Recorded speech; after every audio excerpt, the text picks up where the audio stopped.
Hello, my crafty friend, and thank you so much for joining me in today's treasure journal flip through. I can't call this baby a junk journal because it is too full of too many treasures.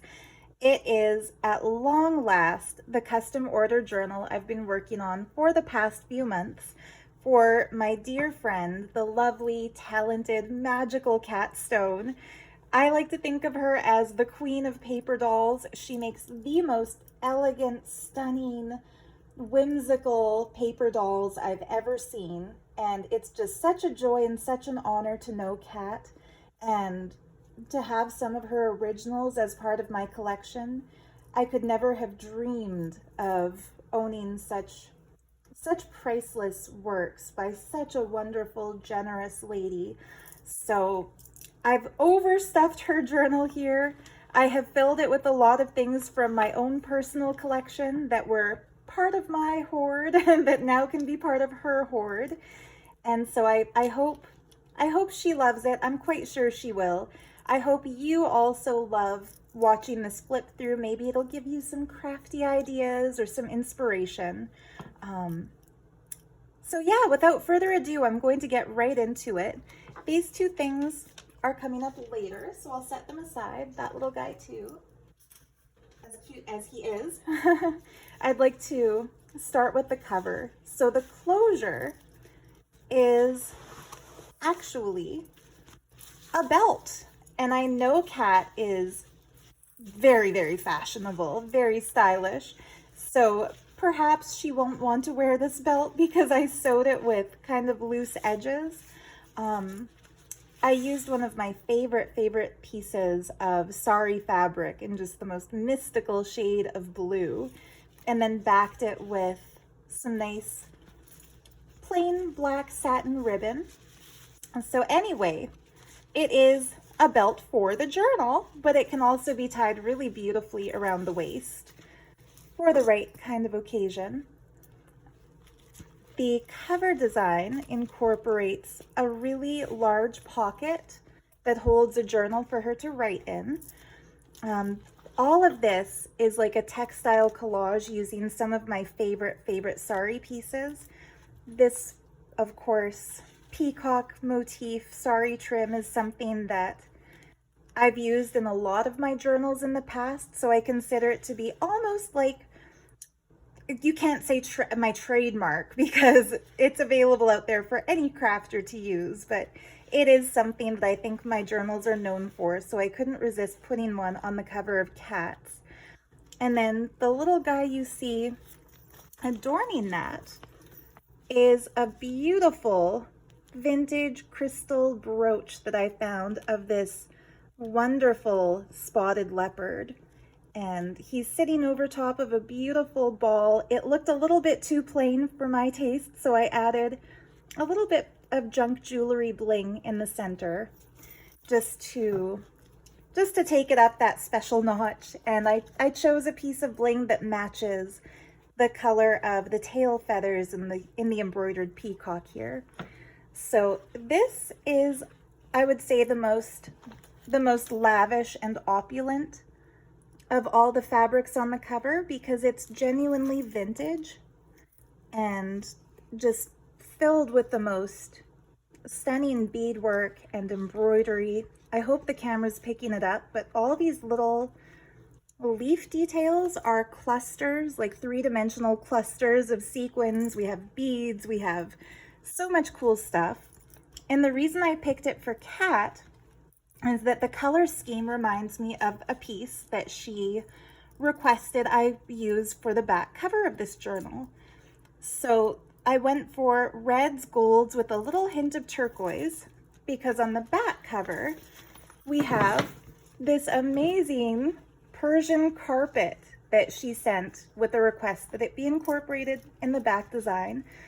And so the colors in this carpet of turquoise with a little bit of red and a little bit of gold, I felt like she must love those colors, so I tried to use them throughout. And yeah, all I did with the carpet was frame it using some gold sari trim borders. I added some little pearl and gold beads on the top and the bottom, And then the background fabric here is some really, really pretty scarf material that was gifted to me by my friend May in Saudi Arabia. And so to me, that fits the Arabian magic carpet sort of a theme to a T. I like to do things a little on the nose sometimes, but I think all of us do, don't we? Anyhow, moving on. So this little journal that sits in the front cover is something that I think is a little bit easier to carry in a nice big handbag, or maybe bring on a trip for journaling on the go, unlike the big giant book here, which is a little bit less practical. So first things first, the decoration on the paper clip on the top, used in place of a tassel, is a pendant that I made, I want to say early this year or maybe towards the end of last year, so either late 2022 or early 2023. I got really, really interested in antique, not just antique, but ancient jewelry. So the jewelry from ancient Sumeria, ancient India, ancient Persian Empire, ancient Greek, and Etruscan. And one of the things I noticed all of those ancient jewelry pieces had in common is that the artists sculpted little tiny faces or made little tiny faces out of gold. And we don't really see that in jewelry anymore. And so I decided to make a line of jewelry that utilizes modern materials, but in a style that maybe makes it look older than it actually is, with a little bit of homage paid, I should say, to the original jewelry designers of antiquity. And so I sculpted these two little faces out of golden polymer clay. I used molds for the base design, but then I kind of went in with a sculpting tool to make the eyes a little bit bigger and to add some eyelashes and to give them slightly different facial expressions. This one looks more masculine. I gave him Egyptian eyes with the Egyptian eyeliner and the Egyptian brows, whereas this one I kept more feminine, more rounded, and more natural. And the idea being that within each of us, there are different moods, different likes and dislikes. We might resonate and relate with different characters at different times. And so it can go forwards or backwards and kind of change the vibe depending. The beads around the edge that I inlaid into these little hand sculpted rocks are chrome diopside. And there's one very vibrant blue apatite also embedded into it. And then this cool bead on the bottom, it's sculpted in what some people refer to as a pumpkin shape, a pumpkin bead. To me, it looks more like a puffy flower that's turned sideways. It's made out of a very, very luscious aquamarine colored green fluorite. And green fluorite is a gem of wisdom and learning and education and higher understanding. And I've learned so much from Kat that it just feels like fluorite is meant for her. And I thought my talismans from the Ancient Future line, I would just love for her to have a piece from that collection. I think it would look eccentric and quirky and maybe wonderful added to her collection, or maybe just kept with the book, however she chooses. But yeah, that's in there to represent my passion for jewelry art, which I don't often speak about on this channel, but I'm hoping to change that in the new year. So anyway, the cover for the little bonus journal includes a beautiful flip-up lace overlay that I actually just added to the journal a few days ago after receiving this fabric in the mail from my friend May. And I thought, aha, it's perfect. It's exactly what this journal needed as a finishing touch. So that flips up to reveal this beautiful Indian princess. And surprise, she pops out to reveal a gorgeous little peacock illustration. So this was actually gifted to me as a printable, as like a digital, by the artist Deborah St. Thomas St. Amand. So thank you so much, Deborah. She sent me a version of this to print out to use. I'm spoiling the surprise if May is watching this, but to print out to add into a journal that I'm making for May. And the way she designed the printout is that there were multiple peacock images per page. So I decided to add one to Kat's journal, and also I'll make one into a magnet for my mom, who also loves peacocks. So anyway, tucked into this glittery blue frame is the little card that I wrote in, the name of the journal, which is Remember Magic, and a little note to Kat about the inspiration behind the journal. I stuck a cute little silver elephant charm on the top because there was some fun elephant jewelry among one of the happy mails that Kat sent for me. So I know she likes elephants. She's had them in her collection. I didn't want to send her back anything that she sent me because what's the fun in that? I thought maybe I'll surprise her with finding items similar to what she sent, but different enough that they're still new and exciting. So that little elephant, a couple of little butterflies adorning the mystical nighttime garden. And then hidden in here, I've added a page out of a vintage encyclopedia. I have 2 copies, one to keep for reference and one to rip up for crafting before you worry about me pulling out all my encyclopedia pages. But it's the passage about jewelry, and I find it so cool that it shows historically significant and culturally significant jewelry from different parts of the world. But one of the pieces that especially stood out to me as worthy of inclusion in this book are these Etruscan earrings that they say date between 700 and 550 BC, so nearly 3,000 years ago. An artist made these gorgeous, gorgeous not hoop earrings, they're spiral bracelets. In any case, look at the little tiny faces made out of that metal. That's what I was going for. That's kind of the vibe I was inspired by when I made my little line. So yeah, that's the front cover of this one. And inside, oops, I forgot that this little heart was clipped in by the paper clip with our jewelry, so I will keep that on the cover. So of course there's a bluebird of happiness. I put one in every single journal that I make. And because Kat loves big cats, I used some wallpaper that has these gorgeous, I've been calling them cheetahs, but my boyfriend looked at them and said, oh, those are such cool panthers. So I guess it's a panther print. Anyway, I just know she's going to love this.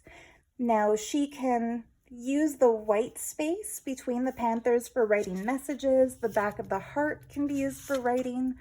The blue paper here can be used for writing. I also printed out this envelope. It's one of the print designs by the Paper Cameo, and I knew Kat would love it because it features a Waterhouse painting, and Waterhouse is one of our shared favorite artists. And the William Morris print in the background, it has that beautiful pre-Raphaelite aesthetic. And inside it, I've put this stunning, stunning lady wearing just the prettiest pearl choker and the most gorgeously tailored dress. I found her in an old craft magazine from the 1960s. So it's an advertisement for ruban d'art, which would translate into art ribbon. And so this lovely lady is not just beautiful, but she's crafty. She has used this special French art ribbon to make the trim and the collar for her necklace. And since Kat makes beautiful, beautiful clothing and accessories, I felt like she might be able to relate to this lady here. And then the back has some fun old advertisements and things too. So that sits in this envelope. The envelope, I didn't glue it down and I left it blank on the back because I tried to sneak in places for her to actually journal while also filling up her book with special things. These were also in the printable set by the paper cameo that the Bluebird came from. And I thought they just go so nicely with this wind-blown mystic lady here. So I think of these as like little wishing leaves. Cat can write messages on them and glue them down and have little secrets or something. I didn't glue them down on purpose because I thought they'll be really cool to write on. Sari trim here and there. I'm not going to stop to point it out every time or else this video will be hours long. But this William Morris piece flips down to offer extra writing space. And there are some little flower and leaf cutouts that I glued down to hide under this that can be used as a tuck spot. So what I tucked in there is a sweet little beetle bug. Now Cat had asked me to share some of my stories along with this journal. So the reason I've included this little beetle, which in fact this might be me breaking my rule and sending one of her goodies back to her. It might have come from a big collection of postage stamps she gave me. But the beetle, and so this past summer, my boyfriend told me that in the First Nations tradition, one of his native friends had told him that if you want to hear if you want to hear thunder and see lightning, tickle a beetle, and that it will magically create a thunderstorm. And I love thunderstorms. So quite a few times this summer when we went on little hikes, I would ask him to find me a beetle. And as soon as we spotted a beetle, I would tickle that beetle really gently, carefully, not to hurt the beetle. And sure enough, we had thunderstorms every time I did that. So, I mean, is it coincidence because the weather was stormy anyway? Maybe. Is it magic? I like to think it is. So yeah, if you ever want to see some lightning, tickle a beetle. The trim just has a bohemian feel to it. It reminds me of a character called Aziza in one of her stories, who is adorned with beautiful coin jewelry. This really Egyptian looking pattern is also a piece of wallpaper. Note paper. This is a print from my kit called 1928 Sears Wallpaper Samples. I felt like the colors just beautifully mirrored this Waterhouse woman. This tab, I added a little pin to it that shows a little parrot very cutely, sitting on a little circle swing, sitting on a little hoop. It's removable, so she could take this off if she wanted to. The back has a locking mechanism, so I'm not going to bother unlocking it right now. This page was beautifully hand painted by Cat in Saudi Arabia. I couldn't resist including one of them. Not Cat, by May. I'm so sorry. I'm so focused on the journal is for Cat that I mixed up her names. May in Saudi Arabia painted this, and I couldn't resist including one piece for Cat.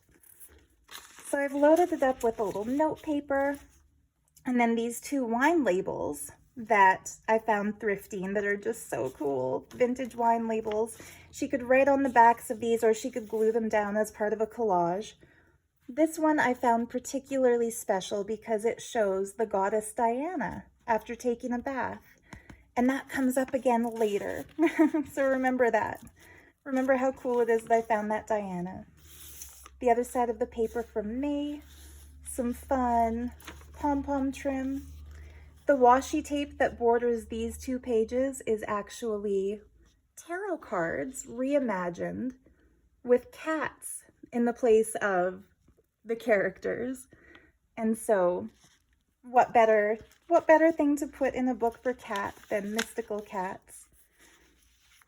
On this page I tucked in this gorgeous Waterhouse painting. It's part of the Arthurian legend. She had taken, well, I won't tell the whole story. You can look it up if you're curious, but I forget the name of this lady, but she's sitting, weaving her cloth, set just before she sees Sir Lancelot, and yeah.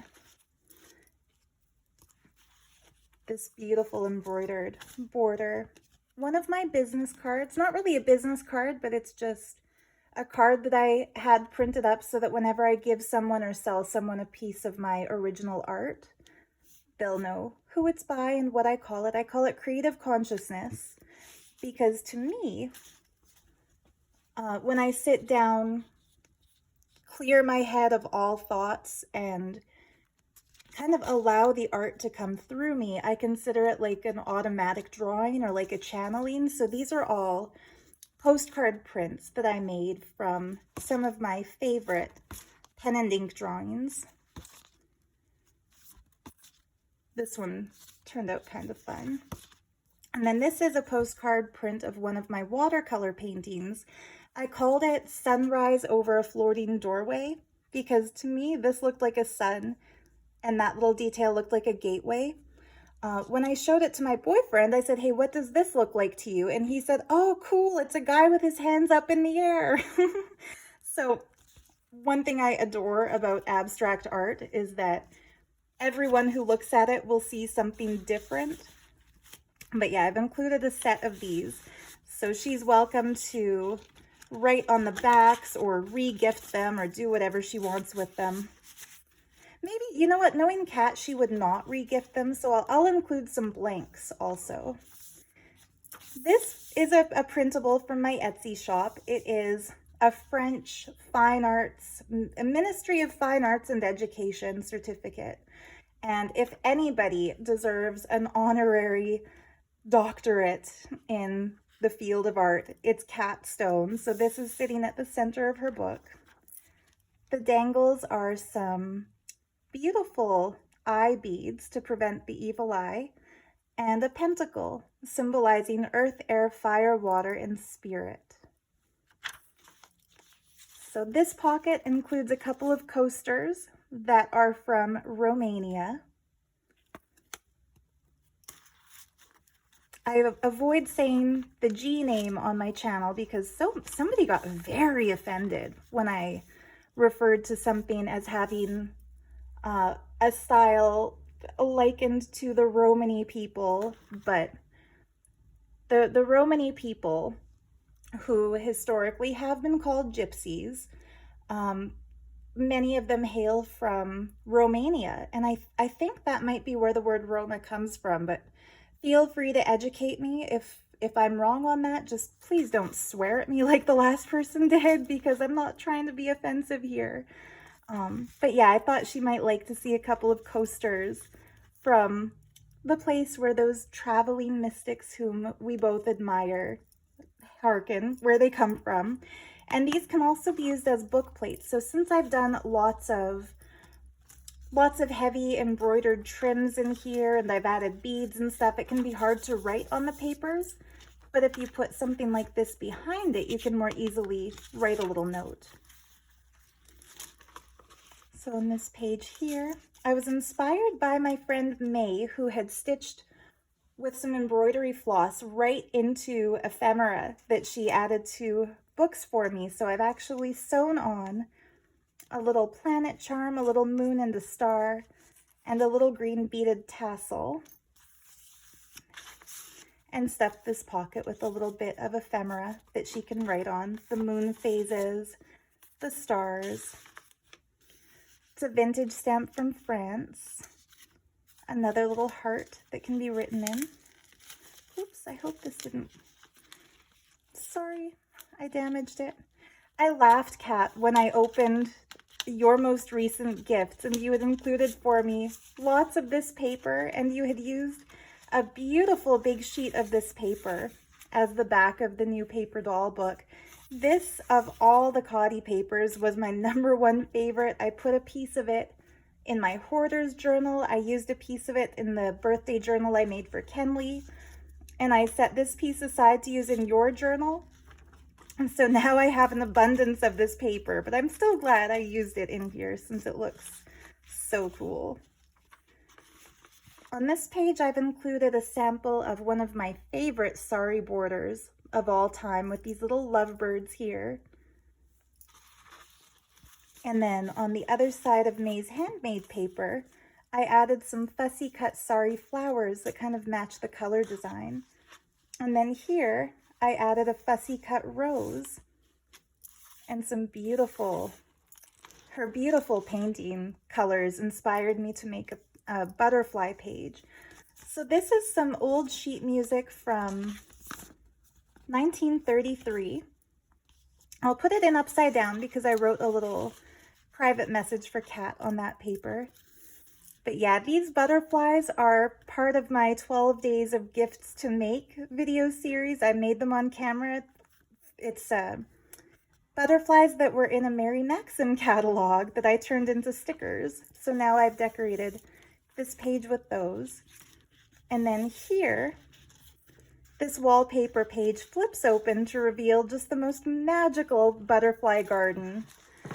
This was a napkin that May gifted me. So it was exactly right to finish the other side of that page. In this pocket, I put photocopies that I made on linen paper of some of the ephemera that was in a beautiful lap book that I received in a swap with Martina, hi Martina, of Magnolia Fairy Tale. So I just love fairy tale castles. I'm sure Kat does too. The original ephemera had perforations around the circle. It's just so cool. I'm keeping it in that book forever, along with all the other cool stuff that Martina sent. But I felt like it would be fun to add prints of these because they're just so cool. This one here reminds me of the Fool on the tarot card at the beginning of his wonderful journey to enlightenment. And then this page here, the title plate from the book, Wanderlust. I might just do a whole journal with the theme of Wanderlust because it's so cool. And I feel like my Wanderlust is satisfied through Kat's dolls. I might not be traveling the world to exotic realms, but the dolls can. So here we come to the very back. This folds over. These can be peeled off and used. They are stickers made of washi tape to look like postage stamps with the art of Mucha. And then in here, I've put just a really cool piece of vintage yellow ledger. And then the back is this, I'm sure this is indigo dyed. I could be mistaken, but I found this fabric secondhand and just fell in love with it. You can see it back here. This is the first time I've used it, and I think it's just awesome.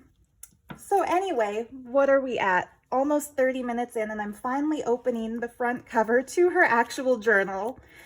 So yeah, this journal, I might call it a curated collection of my most favorite things, starting with the piece that's tucked into this tuck spot here.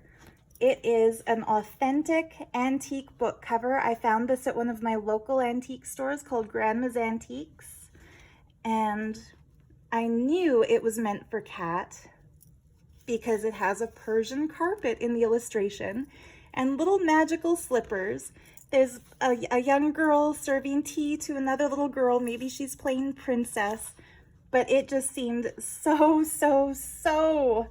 fitting based on some of Kat's stories that she's written. I just thought she'll love it as much as I do.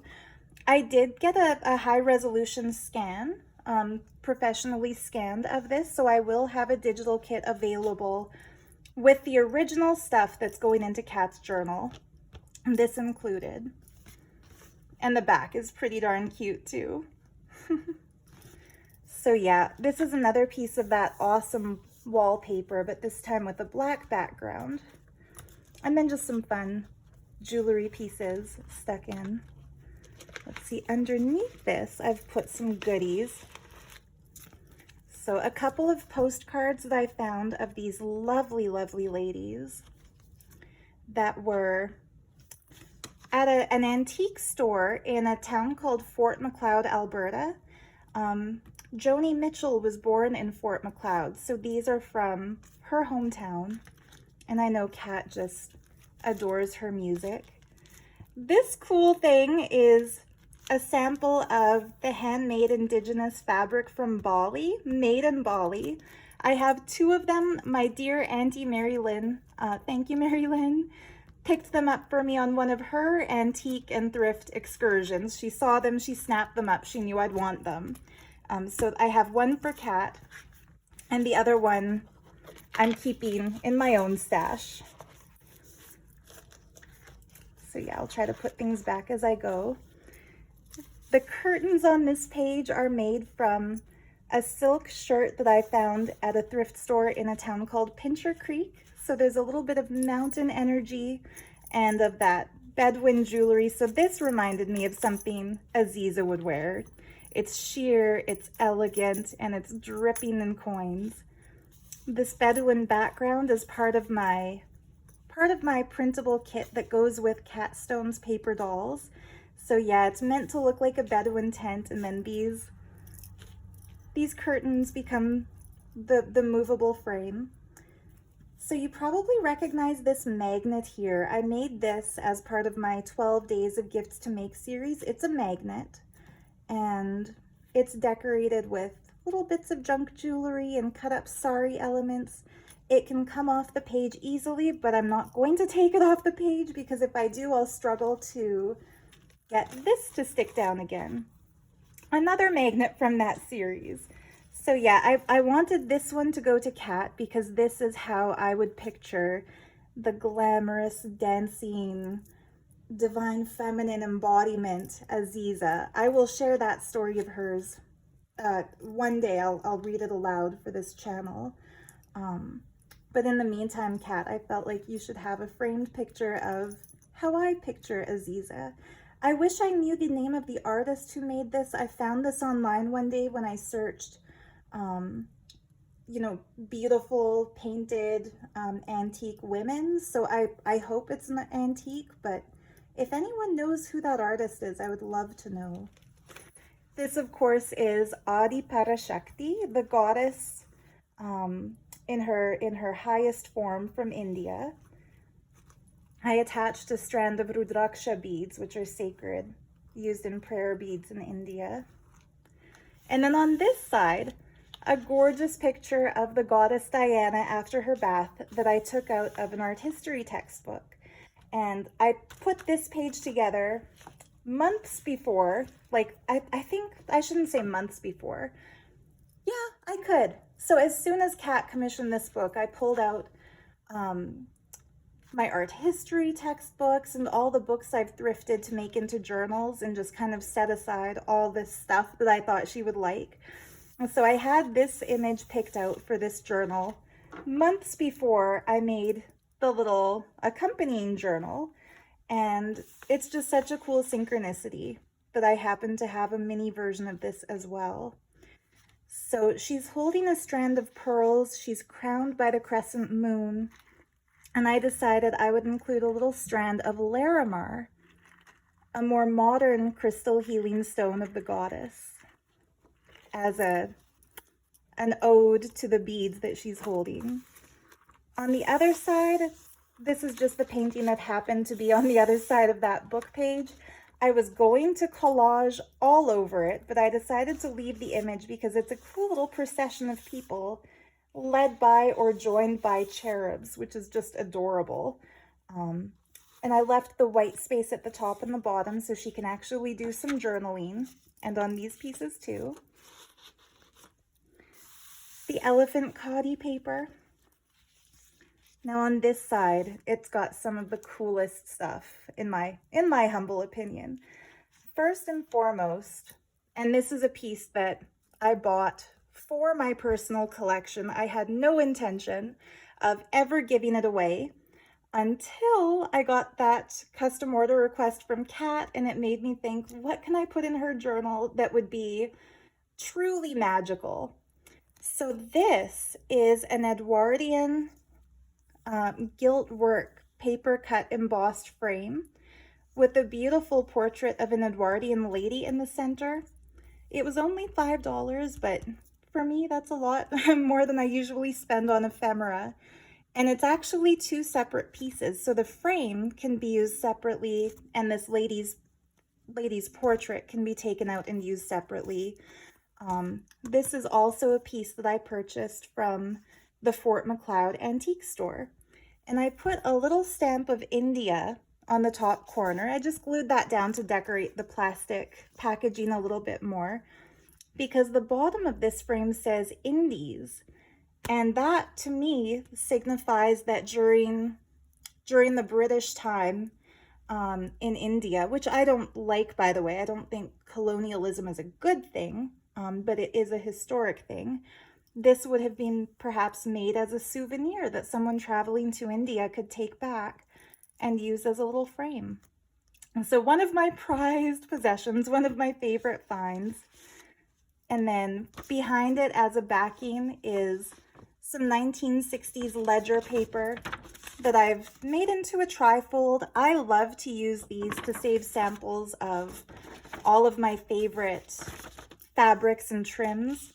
So I included one that Kat can use. I know she's got quite an amazing stash too, so she might want to save little strips of things on this. She is a Cancer sign, so this sticker came in a set of zodiac stickers paired with the Cancer stickers. So here we have the zodiac, the constellation in stars of Cancer, and the little crab, and the little fairy lady who's a Cancerian. And then off to the side here, this piece is still drying because I just had the idea to make it this morning. So, you know how I leave things to the last minute and never know when to stop.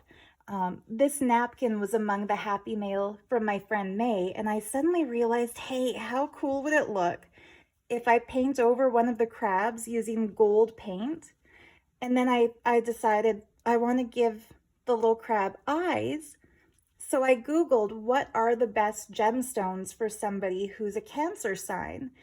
And the top two are moonstone and rose quartz. So I put a rose quartz heart in the center of this little crab's body and rainbow moonstone eyes. And I think they just look so magical.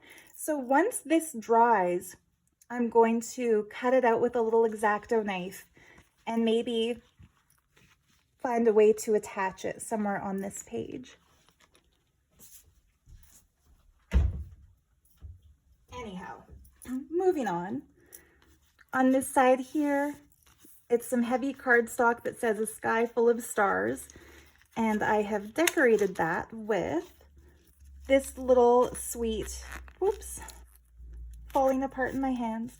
This little sweet Matchbox notebook journal that I made on camera as part of my 12 Days of Crafty Gifts to Make series. So it's got lots and lots and lots of little fun paper bits from all different time periods. And on the back it has a couple of prints of Victorian calling cards. And I thought of Kat, of course, when I saw this one, because she told me that she collects snake jewelry. So that one has to go on top. And yeah, that was clipped in, oops, just with a thick paper clip. In this pocket, I've put a sheet of postage stamps from, the República de Guinea Equatorial. So I guess the Republic of Equatorial Guinea. Would that be New Guinea? Anyway, it shows portraits of women by different artists and in different styles from all around the world. So we see this really cool Indian style portrait. We see the three graces. This would be an ancient Greek style. Maybe this is Roman and this is Greek. We have Egyptian. We have the Dark Ages, different countries, different poses. I just thought the way Kat paints women is so magical and so spectacular. I feel like she might appreciate having a collection of stamps showing beautiful women painted by artists. And then under this, I tucked in an authentic piece of ephemera in the Japonismo style. So in the late Victorian era, there was a true fascination with Japan and with the Orient.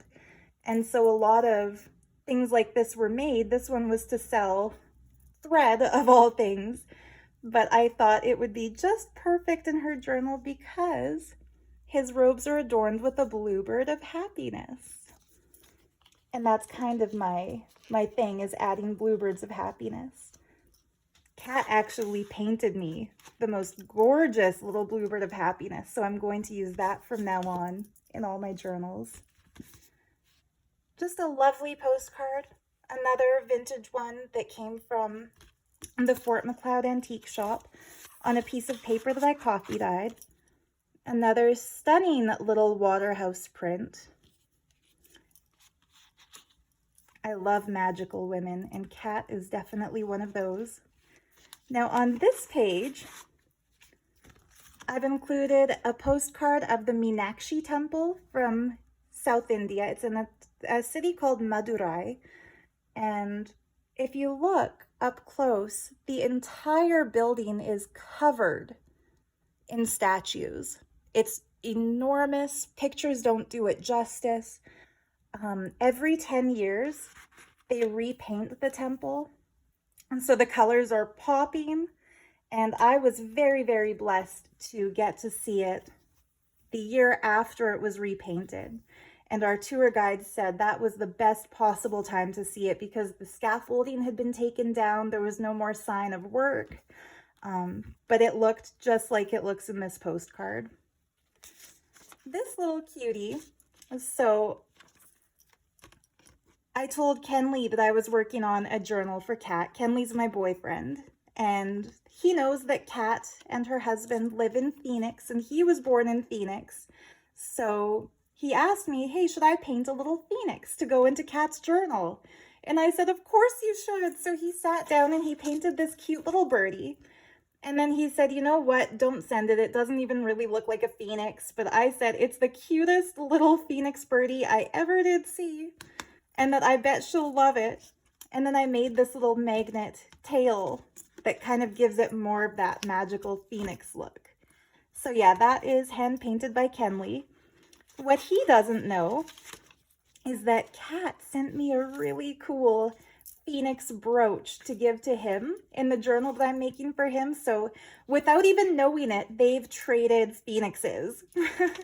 I asked him to sign it, and he signed it and came back to me really proudly and said I signed where the stamp would go. Very, very cute. So this little piece of ephemera came out of an old 1960s craft book. I think it's cool that it's got international stamps as part of it. We all love stamps in our ephemera.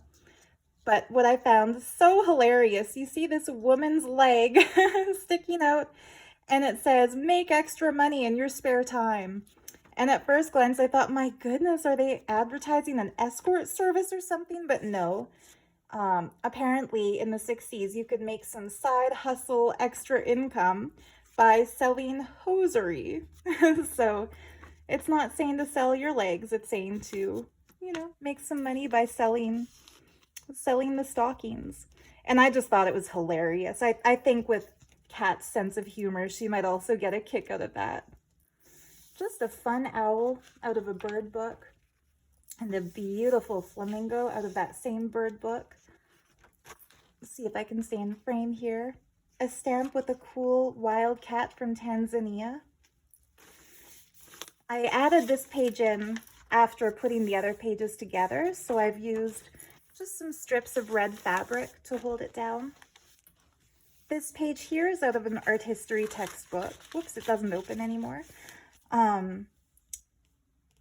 Yeah, from a Persian manuscript. So this would have been an illustration in an Arabic sacred text, but it is from Persia. So we see Persian carpets, we see the winged characters that might be like genies. I'm not really sure what's happening in it.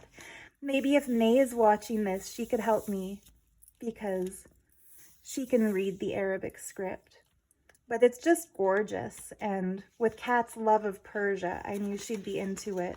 Oh, it does flip. I just didn't flip it properly. Okay. So on the other side is a calligraphic page from Album of the Conqueror, Sultan Mohammed II. It's Turkish, but still really, really cool. And so I did not want to cover it up. I also didn't want to glue anything over it. That's why I put a magnet to hold some ephemera to this page. And when I showed this to Kenley, he pointed out that it's shaped like a swastika. One of my creative goals as an artist is to use ancient swastikas, meaning the swastikas that were pre-World War II, pre-Nazism, pre-Hitler, because all over the world they have been used as sacred symbols, especially in the Eastern world, Buddhism, Hinduism, Jainism, Sikhism, and also, as we can see here, in the Arabic world. So I'm not sure what the symbol represented in Arabia, but in India and Tibet and China, it's a symbol of enlightenment. So pinned to this is a vintage book page in German with a really cool black horse in the woods. And as the magnet to hold it in place, just a cool stamped metal saddle. This page here has an Arabian carpet printable from my, no, not from my kit, sorry, from Medieval Mirage. And it flips over to show this really cool digital from, boy, I always forget the names of the digital artists. I'm so sorry, but I'm drawing a blank on this one. In any case, it's an art history book page about the ancient world. And it shows the Caspian Sea, Persia, all the places that I know inspire Kat's aesthetic. And then on this side, I put a copy of one of my favorite Age of Enlightenment era or Renaissance era paintings. It shows this beautiful woman reading a book of sheet music. And music is so sacred and so precious, and all the fancy colors and ephemera look just so, so cool. And I added this beautiful printout in there too with another bluebird of happiness, a little garden bouquet. Is that the same exact? It is the same exact. Pardon the repetition, but the back of that could be used for some nice collage work perhaps. I always struggle to get things back into place when it's on camera. So on this page, I found this really cool design while researching antique musical instruments to include in the journal that I'm making for my boyfriend Kenley for Christmas. He has a fascination for all things musical, all kinds of instruments and that sort of thing. I'll do a flip through of his book when it's ready. But in the meantime, I decided to print out 2 copies of this so I could include one for Kat, because it shows a man presenting a woman with a really cool music box. Very, very, very cool. And I know that the gift of music is something very sacred to her. Yet another postcard, vintage postcard. I thought this one had the date. It does not. Salon de Paris, and then, so it's French, but it's Russian. Anyway, I knew Kat would love it because it's a little group of babies in a flowery field, and they can see a fairy. Really, really fun. And then speaking of fairies, you flip over to the next page, and this pocket that I've made out of this big piece of coffee dyed paper that I made holds an envelope that had pink lotuses on it. And I found this fairy at a place that Kenley and I call our tree. So before I moved in with him, we would regularly go for evening walks around my old apartment. And one particular route was kind of magical because we would find the neatest stuff. Like we would find loose beads sprinkled on the ground. One day in particular, I had said to him that I would love to find some, and I wasn't saying I'd love to find as in I'd love to find it for free on the ground.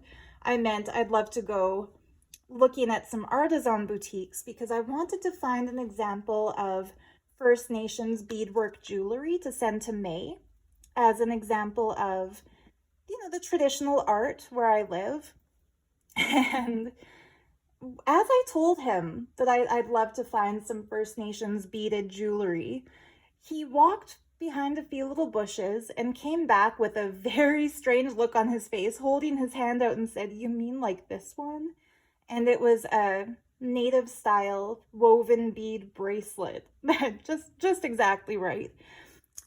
He found me a, a collection of vintage wedding lace that was there in that park. So anyway, about a month ago, after I moved in with Ken Lee, we were out for a little drive one afternoon, and I asked him, "Hey, can we go visit our tree? We haven't been there since I left, since I moved." So we went back, and I said to him as we got out of the car, "I wonder what we're going to find this time." And what we found was a little package with 6 of these fairies in it. 6 of these fussy cut wallpaper fairies. They were all glued together, but I soaked them in water and they beautifully separated. I kept a couple for myself. I put one in a journal that I think went to Kimberly. Kimberly, if you're watching this, I think you got one.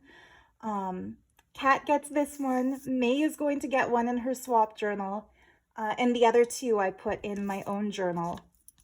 And so it's not a very expensive material. I literally found it on the ground. But to me, it shows the magic of fairies. And Kat, when I told you how cool it was that you made me a paper doll dressed like a flower, this is one of the reasons, because I had already put this in your book, and it's a little fairy dressed in a flower with a butterfly. And then inside this, I put a postcard for Berlin that I bought when I lived in Berlin. Blank on the back so it could be used for journaling.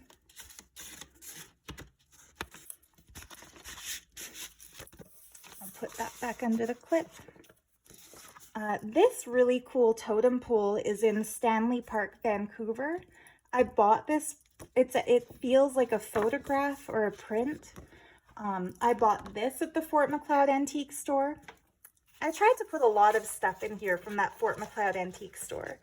But back when I lived in Vancouver, I once had a meet and greet for my YouTube viewers at this totem pole, and we did a group meditation together. So there's some personal significance for me in it.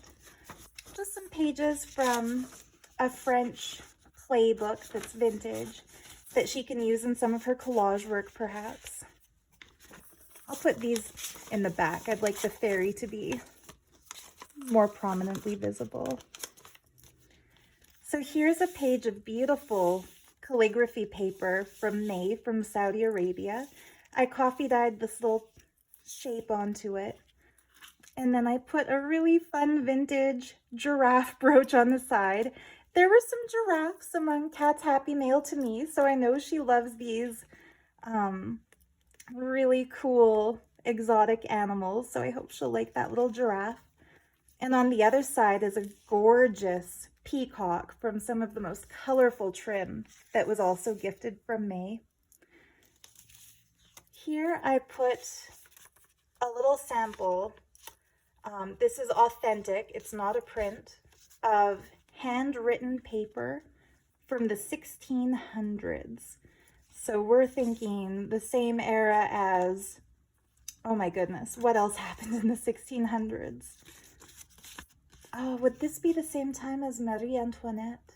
Maybe, I'll have to do some research, but I love holding relics from antique times and centuries ago, because we think of everything that's happened from the 17th century until now, the 21st century, and to know that this paper existed with this writing on it throughout all those different events is just amazing.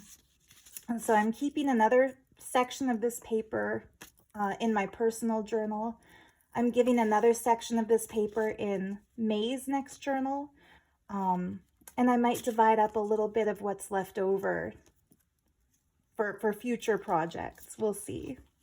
Maybe I'll give a little bit of that to each of the winners of the 3 prizes in my draw. I guess that's already happened by now, so if you're seeing this video, you know.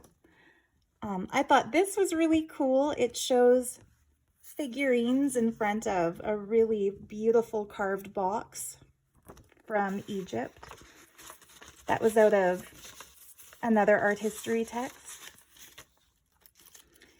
And then adorning the paperclip here is a pendant that I bought from the Rock and Gem show in a booth owned by a couple who go by the name of Blackfoot Rock and Gem.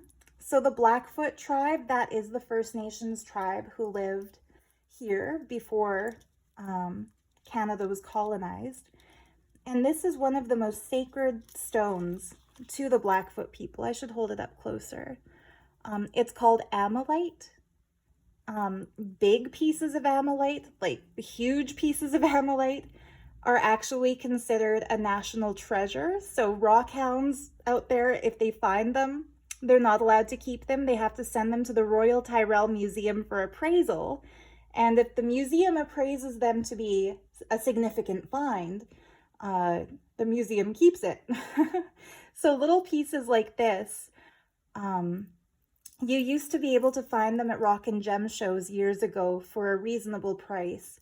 Nowadays, the market has skyrocketed because China has become infatuated with amylite. So a lot of the amylite found in Alberta that's not kept by the Royal Tyrrell Museum's collection and archive, it doesn't even get presented to Canadian consumers. It gets immediately shipped off to China where it sells for hundreds of dollars.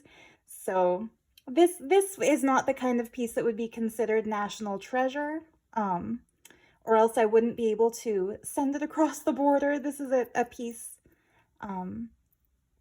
that's special to me anyway, because it was found in the Oldman River, where I live, by a local couple who make a living finding, polishing, and setting these beautiful gems. So yeah, that sits there. Okay, very, very full pocket here. So I'll show you in layers. This book page, obviously it has a beautiful cat, but the framing of this art looked so cool, and I knew Kat would love it. The Art Deco lights that are lighting up this big signboard that clearly shows an illustration of the same kitty. And then on the other side, there's a little page from that storybook. I bought this storybook at a thrift store just so I could take the pages out to use in journals. Here we have some of my favorite Sears wallpaper samples from 1928. Authentic. I scanned all of them before I took the book apart. So the complete set as printable images is available in my Etsy shop. This cute little pouch, I put a cat in a moon earring on it to use kind of like a self-made paperclip or a handmade paperclip with a little piece of mystical lapis lazuli, a stone sacred to Persia. Oh, you know what? I left something on here that I was going to use, but then I decided to go with this little pendant instead, so I quickly pulled that aside. But some extra pieces of beaded and sequined sari fabric with a green backing that I think could be used to make some very, very lovely paper doll dresses. Or it can be kept here as part of the collection. Oh, I'll dangle that back on.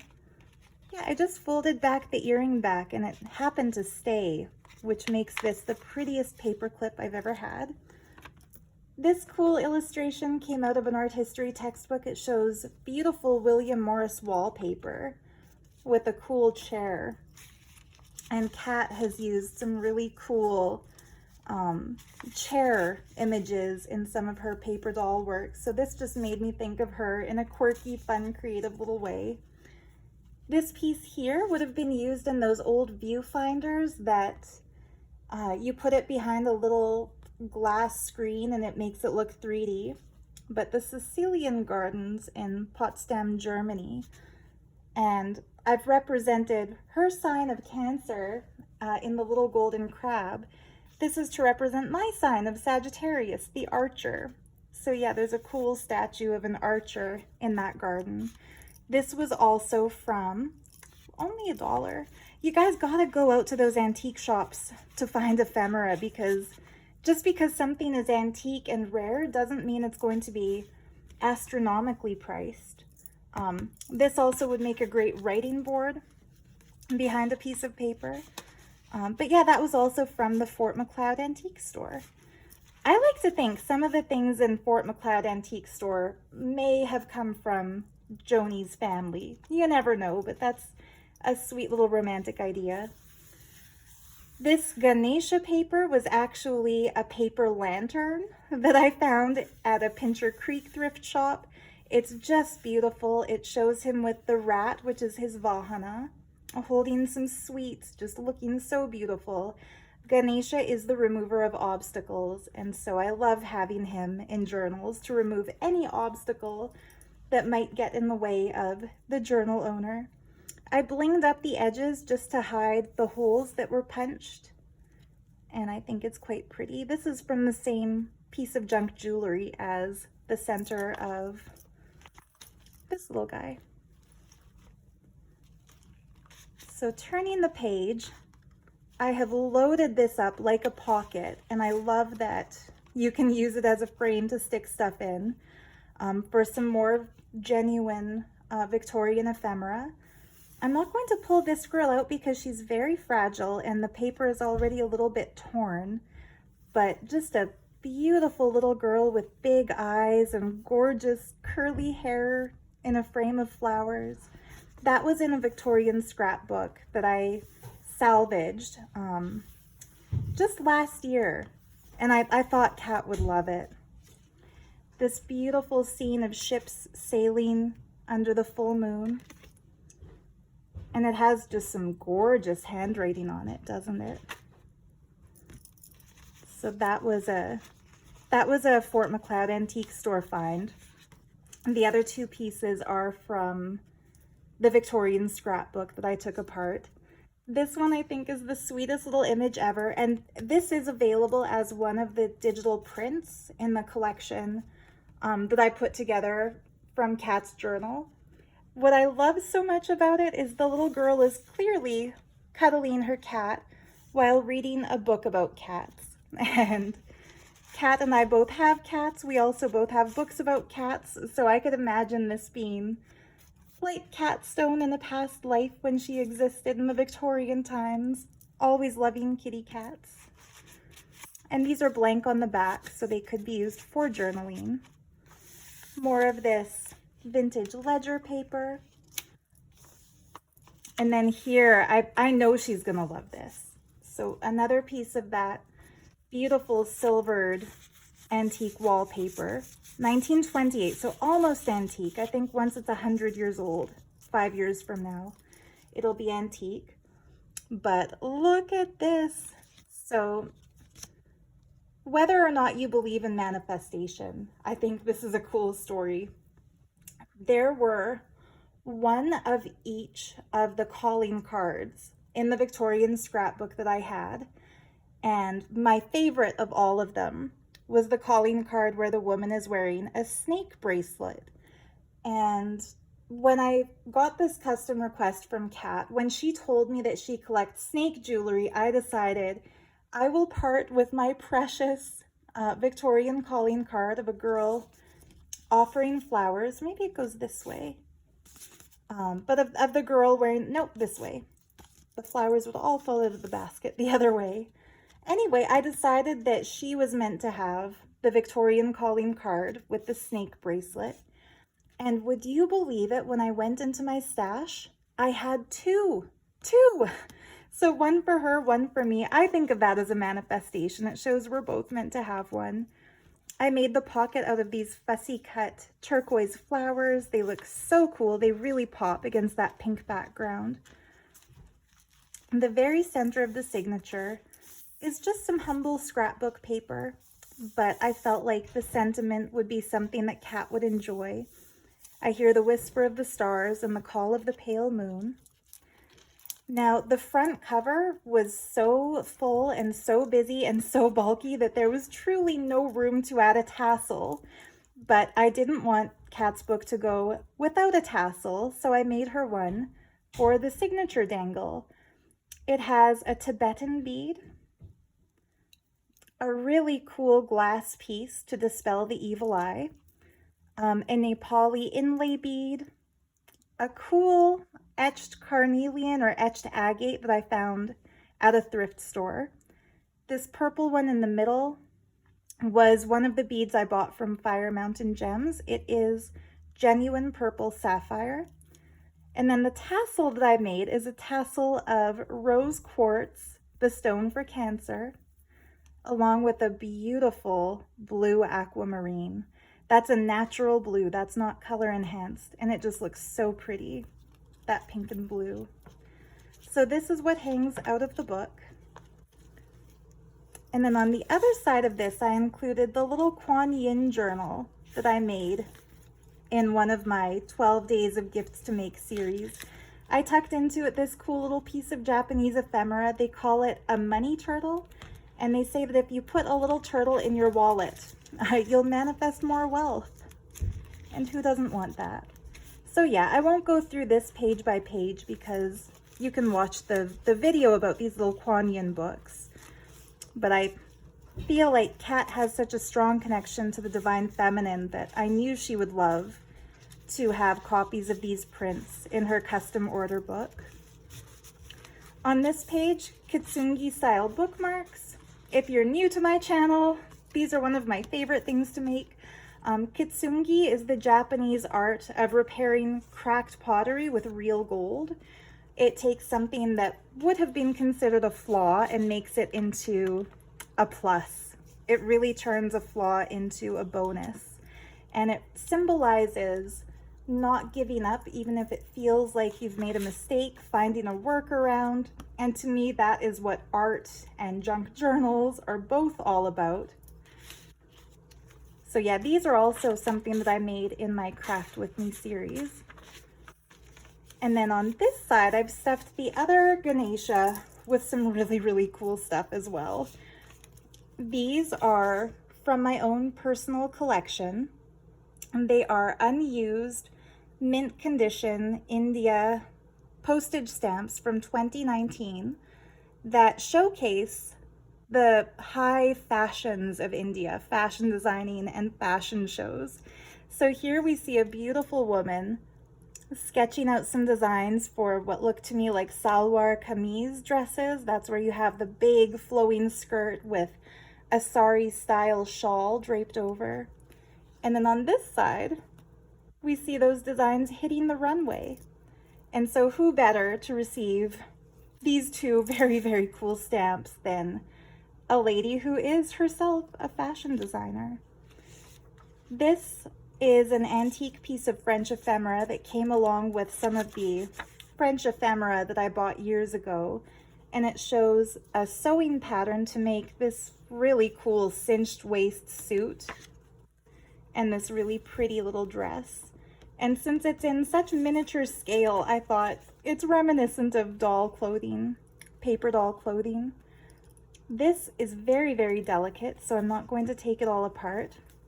It's an authentic French letter from, let's see, it doesn't say on here on the outside, but when you open it up, it says on the inside, it's from the 1850s. And I just thought, again, it's so cool to have original stuff from a long time ago, and the crinkliness of the paper is just spectacular. This I'm not going to pull out because, as you can see, it's crumbling.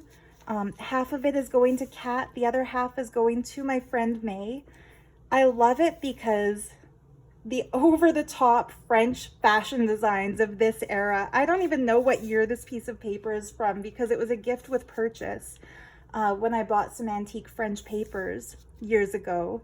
But I liked it even better than some of the things that I chose and bought. So Etsy sellers, I think a lot of us Etsy sellers love to spoil our customers with extra surprises, and this was one of them for me.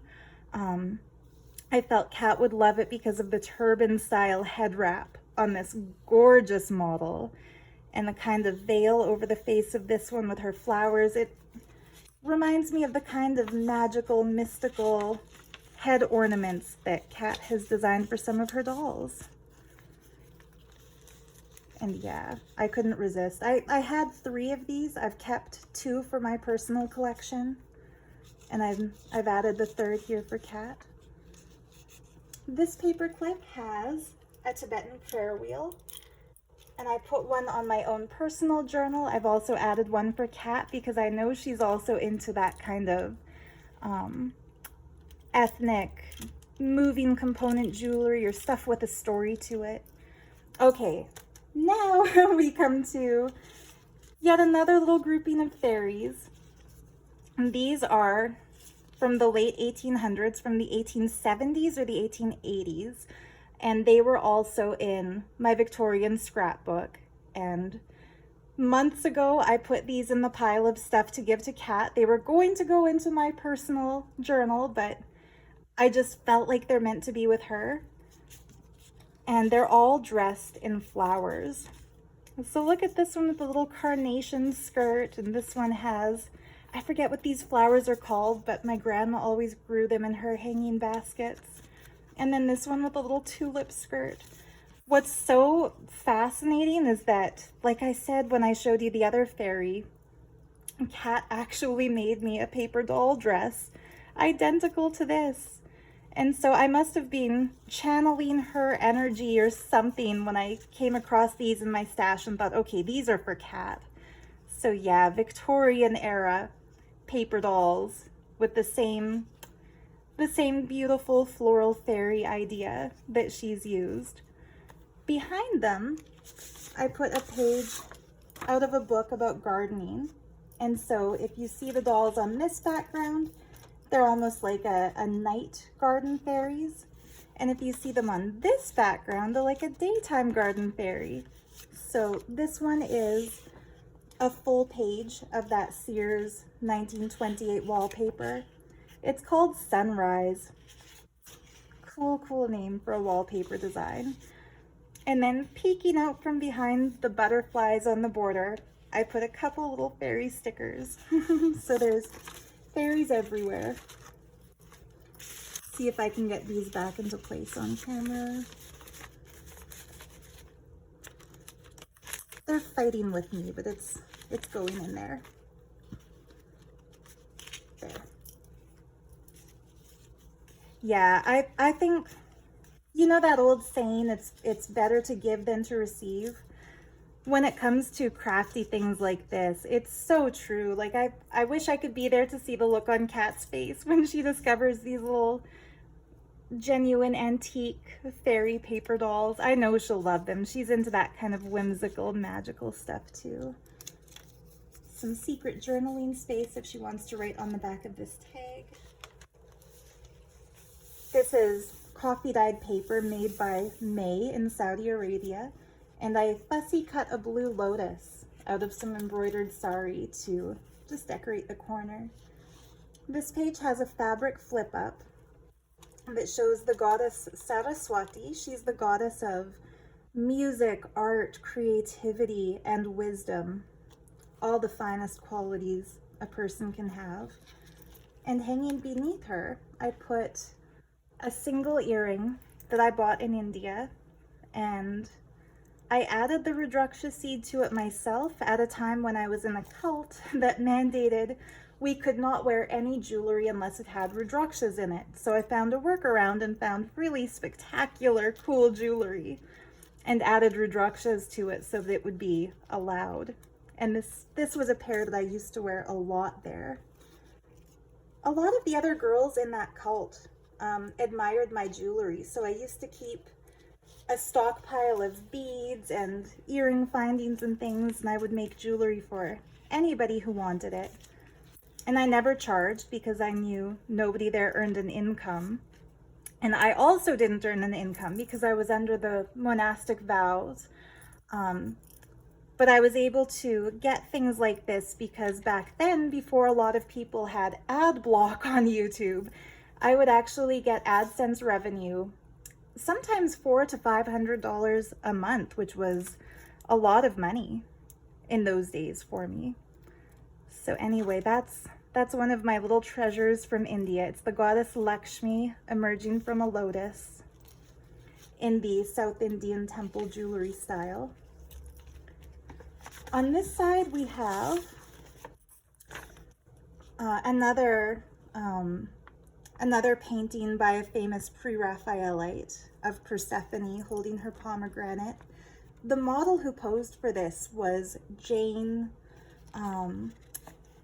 what's her last name? Oh my goodness.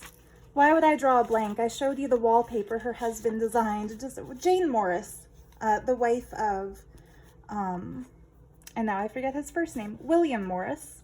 I promise I know things. It's just once I've gotten so far into a flip through, I start to fumble over my words because I get nervous if it goes on for too long. But anyway, Jane Morris was famous in England at the time for her very unique beauty, and a lot of them painted her. So I thought it would be nice to include an example.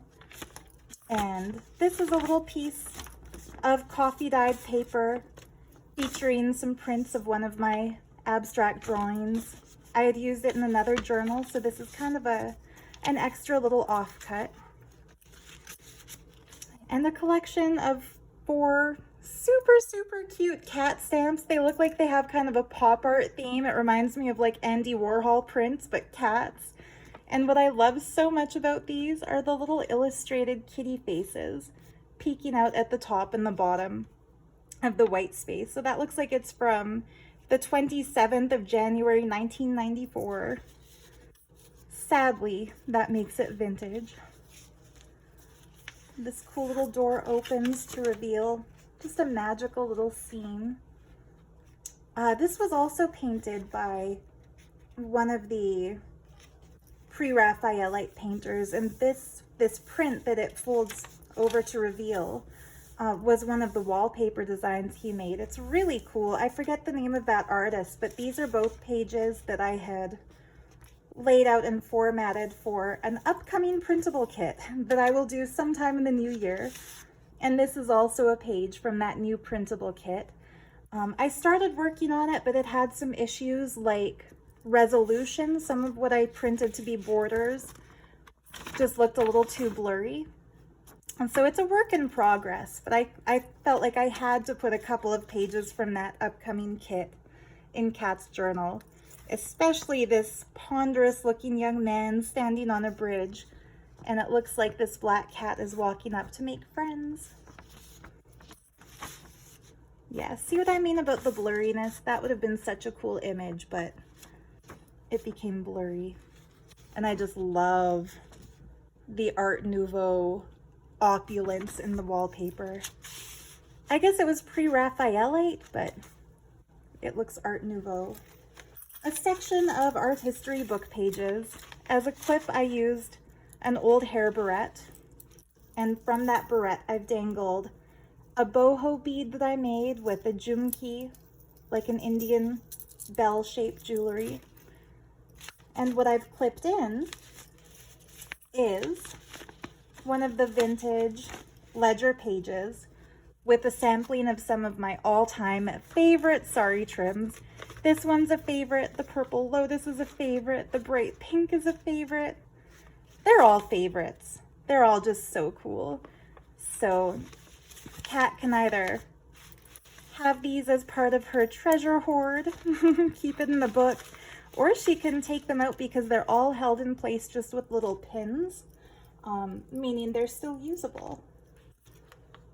I put a whole section of an art history book into here because it shows an illustrated time chart of art. And for an artist, I feel like that's just a really cool reference to have. This is the entire thing taken out of that art history textbook. And I still have a fully intact copy because I found that same identical vintage art history textbook at 2 different thrift stores. So I was able to get one to cut up and use like this, and one to keep for my personal collection. This cool piece, handmade silk embroidery art. This came with it. It was framed in a very big, heavy frame that would not have been practical to ship. But I bought this not at the Fort Macleod antique store, but at the Fort Macleod thrift store. And I fell in love with it. It's gorgeous. The shades of blue are so magical. And the character in the center just looks so striking and stylized. And look at the birds. Kat uses these kinds of birds that often appear in Japanese art in the newest paper doll dresses she made for me. So that's kind of cool, isn't it, that they've come back in a piece for her. This is some genuine Victorian ephemera. I thought it was sweet. A girl with exceptionally long hair with her puppy dogs and her horsey. Another bluebird of happiness on an embroidered piece of fabric, either Chinese or Japanese. It's just a really pretty piece. And behind it, I've added one of my textile art magnets and a couple more postcards from Fort Macleod, just because they looked cool. These Russian knights on horseback to me look like something out of a mythical tale. And this has kind of a bittersweet, happy but somber kind of a feel to it, to the Eternal Harbor. So it's like a funerary barge with a beautiful, elegant lady draped in cloths. It kind of reminded me of the Mists of Avalon with the castle in the background and the misty scene. And seeing as that's one of the pre-Raphaelite story bases, I just felt she'd like it. On this side, something a little bit more whimsical and funny. This came in a book of crafting paper. It shows a little mermaid with some fishies, and it says, "Free to be me." And that is such a good statement. I had 2 of these. I kept one framed in my old apartment, and it just made me happy every time I looked at it, because yeah, that's the ultimate luxury in life, is our freedom to be ourselves. And I would never have realized how special it is to just get to be who I am and who I want to be if I had not gone through the experience of indoctrination in a cult. It's kind of like, once you have your right to enjoy a long sunset or go for a leisurely walk or sleep in the morning or talk to a friend all day, once that basic human right to self-determination is taken away from you, you start to realize how much of a luxury we have that we take for granted, like the right to lingering over a morning cup of coffee, or, you know, making friends with people for the sake of being their friend, not for the sake of trying to recruit them. So yeah, free to be me, that's a freedom that I wish from the bottom of my heart for everyone in this world. I still pray for my old friends who are still members of that unfortunate cult.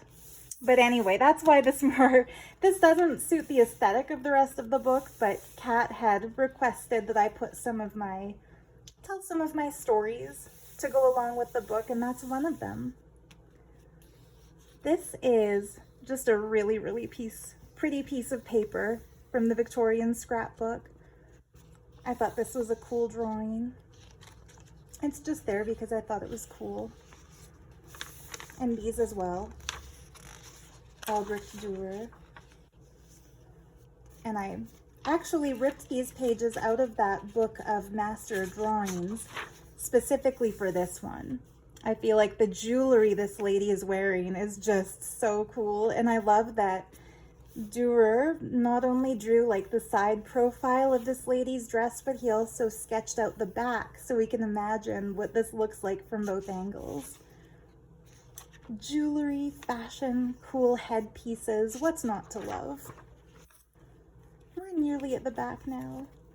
This piece here is just a cool piece of a scarf that I found thrifting that I decided to do a little bit of sort of decoupage or cut and paste onto this page.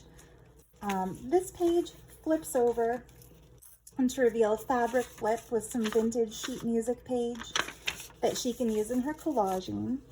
And it has kind of a hidden pocket with another really cool vintage postcard that I found in Fort Macleod. This page here includes an authentic French receipt from 1936 in such a cool shade of green. It's not a wine, but it's from the same place as Bordeaux.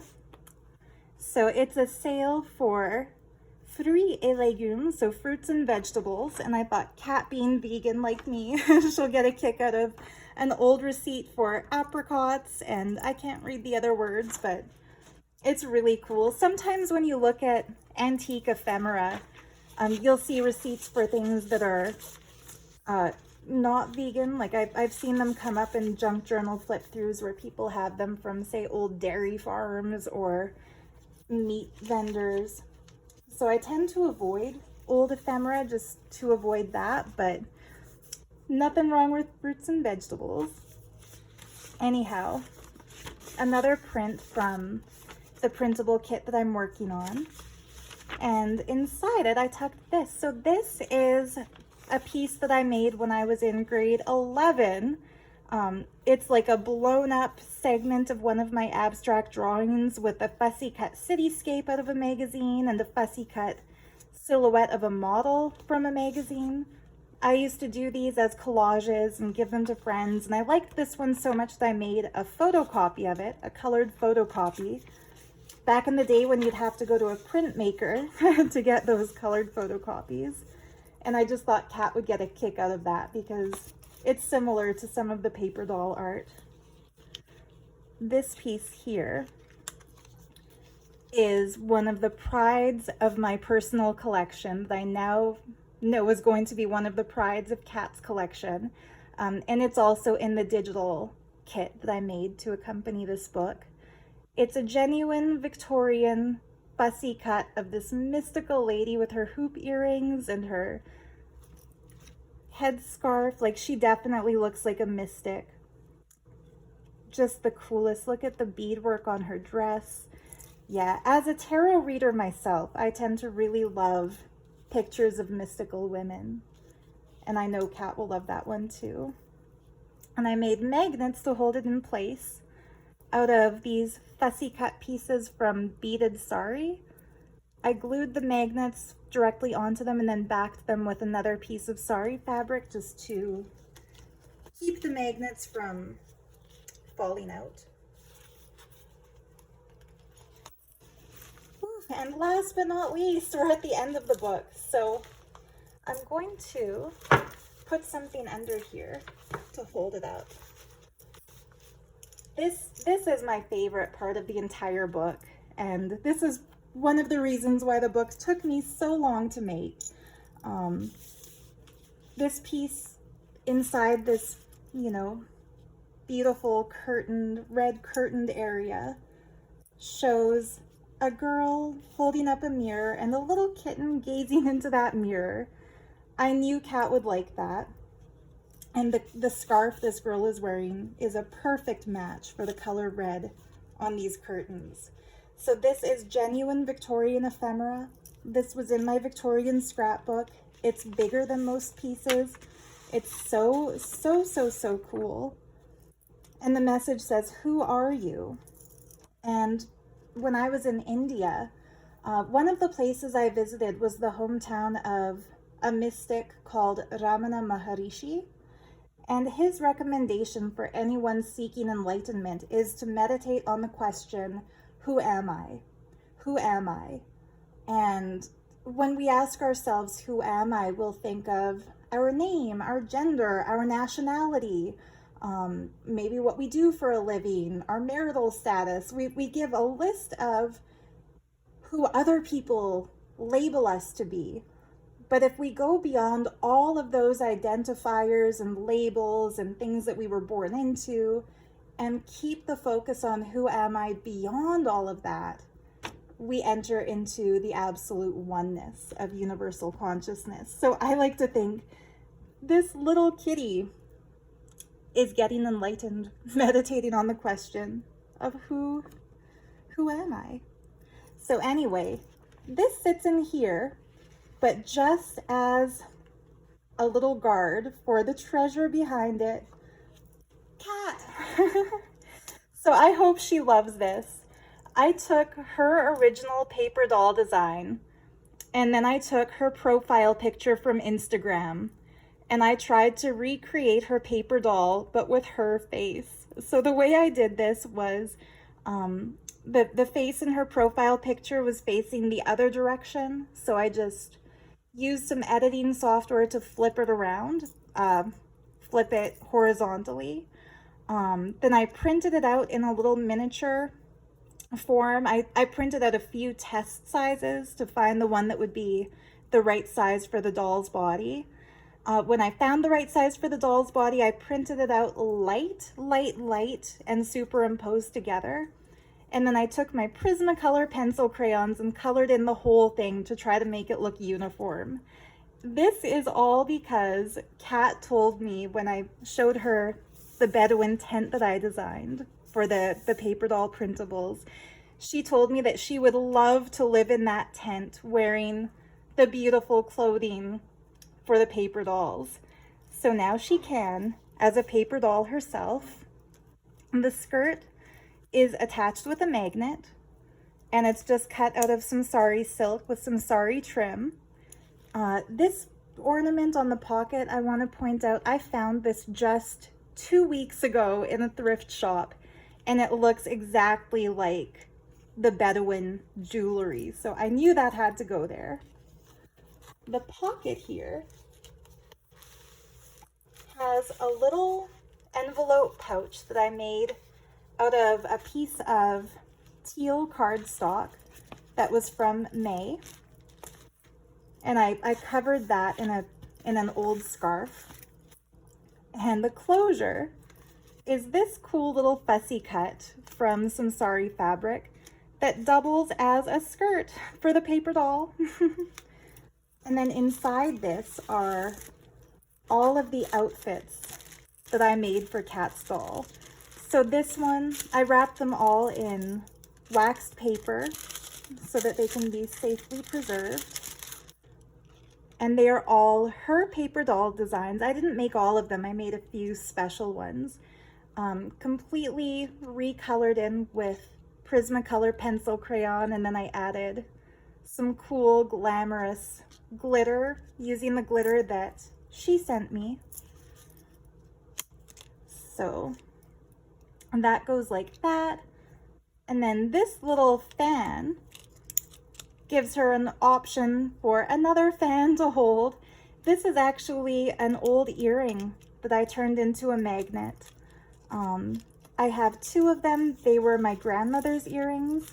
My grandma gave them to me and said if I ever make a music themed junk journal, these could go into it. So I was going to put one in the journal I'm making for Kenley, but I thought, nah, he's got enough. He's got enough music stuff going into that journal I'm making him. So instead, I'm keeping one and I'm giving one to Kat, because just the size was so perfect with this doll that I couldn't resist.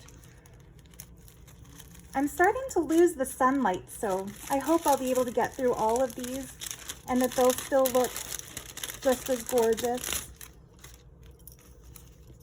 But this was my all-time favorite of all the dresses in her paper doll set. I made the jewelry 3D with some gold fabric paint, and then I used some turquoise colored acrylic paint to really make the beads pop out against the background. And it's a good thing I wrapped these in wax paper, because even though the paint has been dry for days and days and days, it still seems to be sticking.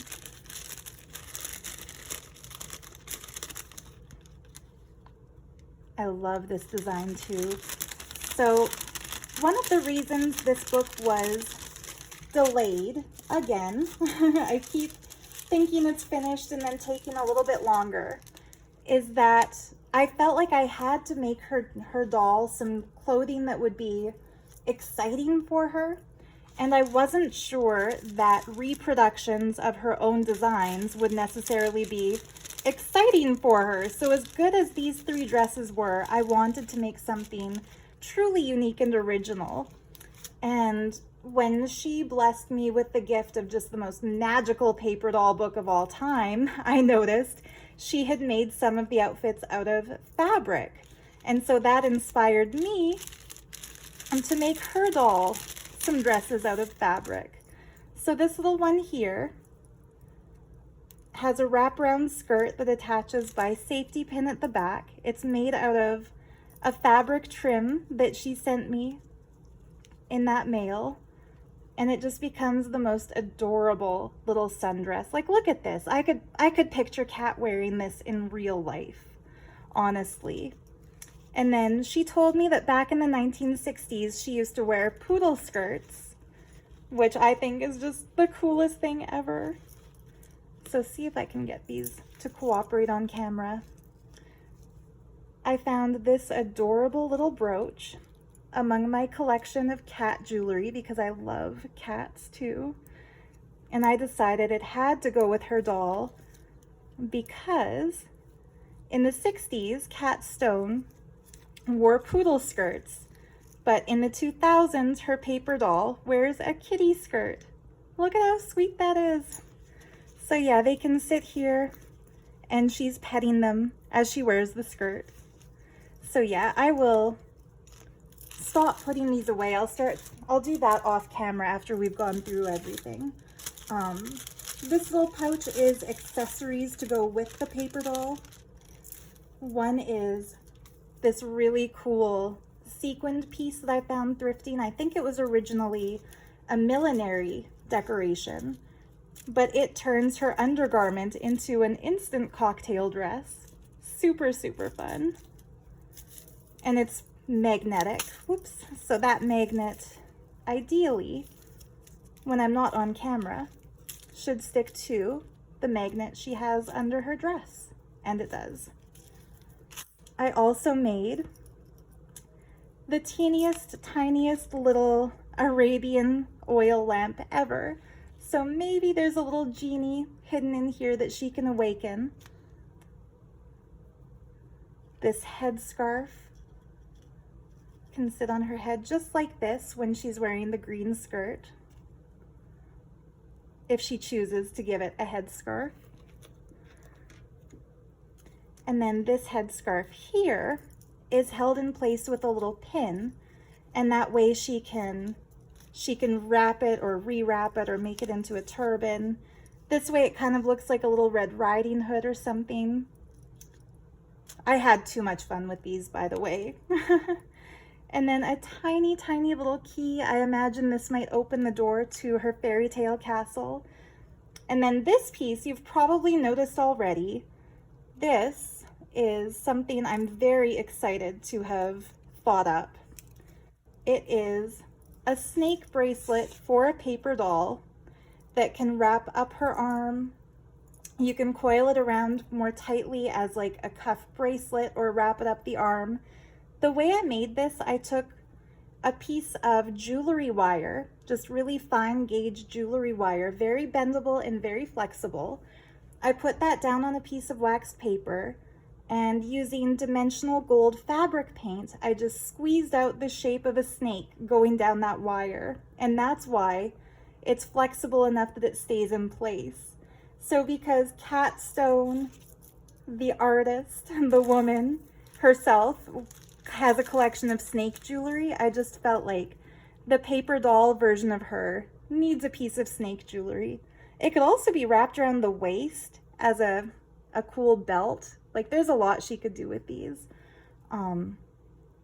It's not as perfect as I would have liked it to be, but if I figure out how to make a more perfect version, I will definitely send her one. The eyes of the snake are real little lapis lazuli beads. So yeah, I'll put all these accessories back into here, off camera. And my favorite of all the dresses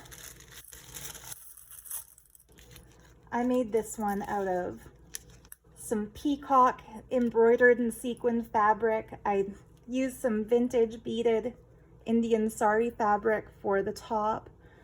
The waist adornment is just a little bit of really cool golden trim. She's wearing this adorable little ornamental brooch, also cut from sari fabric. So yeah, this would be like her paper doll is going to a ball kind of a dress. I really love it. Kat, I love you. I love all of your creations. I love the paper dolls that you have so generously blessed me with in my life. And yeah, this is my tribute to you, is that you are, let's see, last little piece here, the queen of all the paper dolls. So this little brooch crown is definitely on the right head. Whew, and there we have it, 1 hour and 40 minutes, and I finally got through the full flip through of the most overstuffed, opulent, beautiful journal I think I've ever made for the greatest inspiration in my crafting life, Kat Stone. Thank you so much for watching. I hope it was watchable. I hope it wasn't too long. I hope you enjoyed it. I hope it gave you some ideas. The paper doll printables are available as one of the things in my shop. So are the things with Kat.